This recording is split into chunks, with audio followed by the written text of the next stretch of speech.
ஏற்பாட்டு திருச்சபை. பழைய ஏற்பாட்டு திருச்சபை வனாந்தரத்திலே வந்த அந்த திருச்சபை. நேற்றைய நாளிலே நம்ம வனாந்தரத்தில் வந்ததை பற்றி, அந்த நேரத்தில் கடவுள் அவர்களை எப்படி நடத்தினார் என்ற விஷயங்கள்லாம் நம்ம பார்க்கணும்.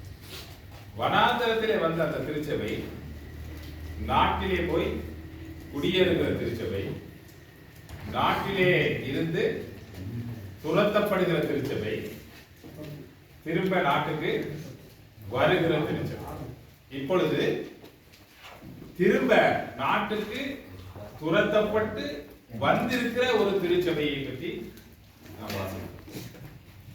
அந்த திருச்சபைக்கு பணியாளர்களாக இருந்த எஸ்ரா, நெகேமியா போன்றவர்களுடைய காலத்திலே அந்த திருச்சபை திரும்ப உயிர்ப்பிக்கப்படுகின்ற ஒரு தருணத்திலே நடைபெற்ற நிகழ்வுகளை இந்த இரண்டு நூல்களும் பதிவு செய்யும். அப்ப திருச்சபை துரத்தப்பட்டு கடவுளுடைய மக்கள் கடவுளுடைய சிக்ஷைக்கு உள்ளாகி இருக்கிறார். ஆண்டவர் இறங்கி அவருடைய வாக்குப்படி அவர்களை திரும்ப கொண்டு வந்திருக்கிறார். இப்பொழுது அவர்கள் திரும்ப உயிர்ப்பிக்கப்படுகிற செயல்முறை, the process of restoration, திரும்ப அவர்கள் உயிர்ப்பிக்கப்படுகிற இந்த செயல்முறையிலே அவர்களுக்கு தலைவர்களாக இருந்தவர்கள் இறைவனுடைய வார்த்தையின் பணியாளர்களாக என்ன செய்தார்கள் என்பதை இந்த இரண்டு வசனங்களும் விளக்குகிறது. நாம் அனைவரும் ஆண்டவருடைய வார்த்தையின் பணியாளர்களாக இருக்கிறோம். We are all God's servants of His word. We are the servants of God's word. கடவுளுடைய வார்த்தையின் வேலைக்காரர்கள். கடவுளுடைய வார்த்தையின் வேலைக்காரர்கள். ஆனால் துக்கமான விஷயம் என்னவென்றால், பல நேரங்களிலே நம்ம கடவுளுடைய வார்த்தையின் எஜமானர்களாக மாறுகிறோம். கடவுளுடைய வார்த்தையின் எஜமானர்களாக மாறிவிடுகிறோம். அப்படின்னா என்ன அர்த்தம்?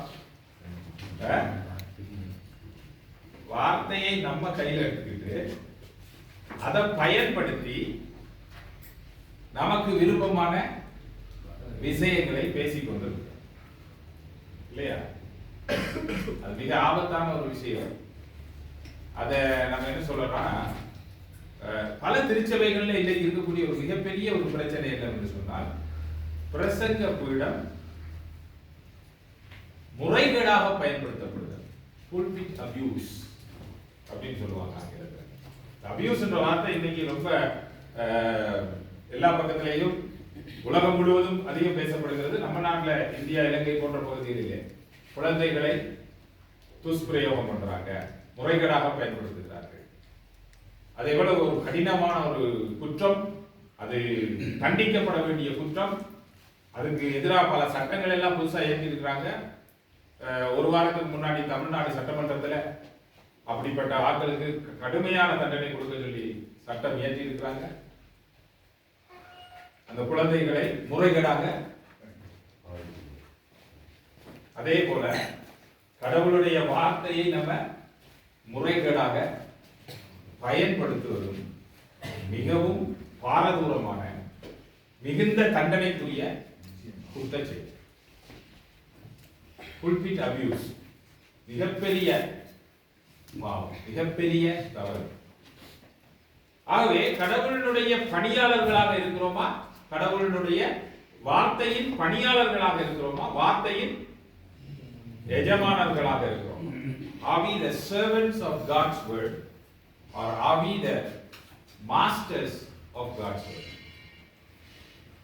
வேலைக்காரர்களாக இருக்கிறோம் அப்படின்னு சொல்லி சொன்னா என்ன செய்யணும்? வேலைக்காரர்களாக இருந்தவர்கள் என்ன செய்தார்கள் என்பதை இந்த இரண்டு வசனங்களும் சொல்கின்றன. எஸ்ரா 7வது அதிகாரம் 10வது வசனத்திலே 3 விஷயங்கள் அங்கே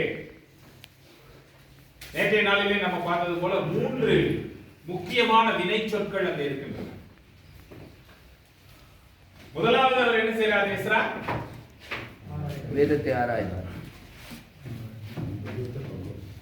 அது ஆங்கிலத்தில் படிக்கும் பொழுது தமிழ்ல படிக்கும்போது கொஞ்சம் வித்தியாசம் இருக்கும். தமிழ்ல வந்து ஆங்கிலத்தில் பின்னால இருந்து வரும், தமிழ்ல கொஞ்சம் மாறி வரும். படிக்கிறாரு